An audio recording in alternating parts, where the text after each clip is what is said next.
കായിക മന്ത്രിയും തമിഴ്നാട് മുഖ്യമന്ത്രി എം.കെ. സ്റ്റാലിന്റെ മകനുമായ ഉദയനിധി സ്റ്റാലിൻ തമിഴ്നാടിന്റെ ഉപമുഖ്യമന്ത്രിയായി അല്പസമയത്തിനകം അധികാരമേൽക്കും. 3:30-നാണ് സത്യപ്രതിജ്ഞാ ചടങ്ങ് തീരുമാനിച്ചിരിക്കുന്നത്.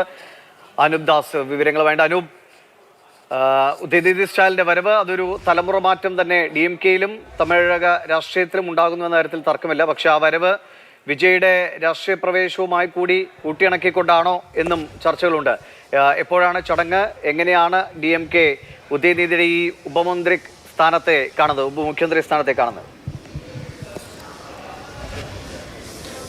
അല്പസമയത്തിനകം 3:30 ഉപമുഖ്യമന്ത്രിയായി തമിഴ്നാടിന്റെ ഉപമുഖ്യമന്ത്രിയായി ഉദയനിധി സ്റ്റാലിൻ അധികാരം ഏറ്റെടുക്കും.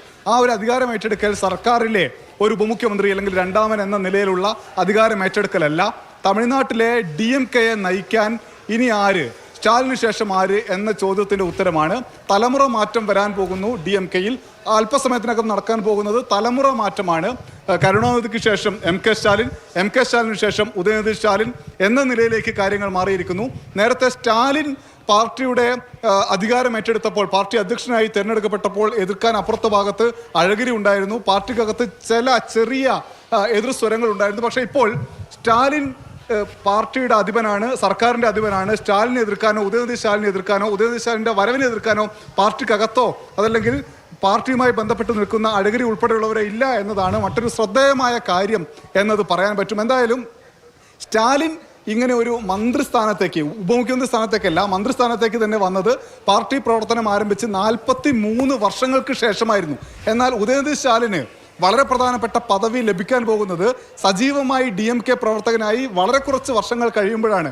കഴിഞ്ഞ ലോക്സഭാ തെരഞ്ഞെടുപ്പിലാണ് 2019 സജീവമായി പ്രവർത്തന രംഗത്തേക്ക് DMK-യിലേക്ക് ഉദയനിധി സ്റ്റാലിൻ വരുന്നത്. അതിന് മുൻപ് DMK-യുടെ മുഖപത്രമായിരുന്ന മുരശലയുടെ MD ആയിരുന്നു. അത് കഴിഞ്ഞിട്ടാണ് 2019 പ്രചാരണ രംഗത്ത് സജീവമാവുകയും പലയിടങ്ങളിൽ പോയി പ്രചാരണം നടത്തുകയും അന്ന് ഒരു സീറ്റിലൊഴികെ ബാക്കി എല്ലാ സീറ്റുകളിലും DMK സഖ്യം വിജയിച്ച കാഴ്ച തമിഴ്നാട്ടിൽ കണ്ടു. ഇന്ത്യയിലാകെ അതായത് കോൺഗ്രസ് നേതൃത്വം നൽകുന്ന UPA മുന്നണി തകർന്നടിഞ്ഞപ്പോൾ തമിഴ്നാട്ടിൽ പിടിച്ചു നിൽക്കാൻ കഴിഞ്ഞു. അങ്ങനെ പിടിച്ചു നിന്നതു മാത്രമല്ല, വലിയ മുന്നേറ്റമുണ്ടാക്കി. അങ്ങനെ മുന്നേറ്റമുണ്ടാക്കിയതിൽ പ്രചാരണത്തിൽ ഉദയനിധി സ്റ്റാലിനും വലിയ പങ്കുണ്ട് എന്ന് പാർട്ടി പ്രവർത്തകരും നേതാക്കളും പറയുകയും അതിന്റെ ഭാഗമായിട്ട് ഉദയനിധി സ്റ്റാലിന് പാർട്ടിയുടെ യുവജന വിഭാഗത്തിന്റെ ചുമതല നൽകുകയും ചെയ്തു.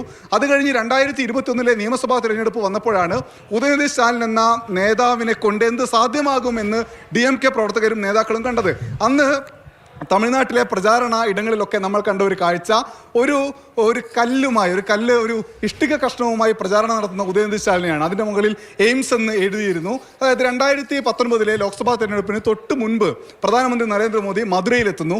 അവിടെ എയിംസിന് തറക്കല്ലിടുന്നു. പക്ഷേ എയിംസിന് തറക്കല്ലിട്ടതല്ലാതെ 2 വർഷം കഴിഞ്ഞിട്ടും അതിനെന്തെങ്കിലും ഒരു തറകെട്ടാൻ പോലുമുള്ള ഇടപെടൽ കേന്ദ്ര സർക്കാരിന്റെയും സംസ്ഥാന സർക്കാരിന്റെയും ഭാഗത്തുനിന്ന് ഉണ്ടായില്ല. ഇത് ചൂണ്ടിക്കാട്ടിക്കൊണ്ട് വികസന മുരടിപ്പാണ് സംസ്ഥാനത്ത് എന്ന് പറഞ്ഞുകൊണ്ട് ഉദയനിധി സ്റ്റാലിൻ പ്രചാരണ യോഗങ്ങളിൽ ഈ ഇഷ്ടിക വെച്ച് പ്രചാരണം നടത്തിയത് വലിയ തരംഗമായി മാറുകയും അത് സ്റ്റാലിൻ്റെ പ്രചാരണത്തിനേക്കാൾ മികച്ച രീതിയിൽ സ്വീകരിക്കപ്പെടുകയും ചെയ്തു എന്ന് പലരും പറയുന്ന സ്ഥിതി ഉണ്ടായി. എന്തായാലും അങ്ങനെ പ്രചാരണ രംഗത്ത് ഉദയനിധി സ്റ്റാലിൻ ഇടപെടൽ.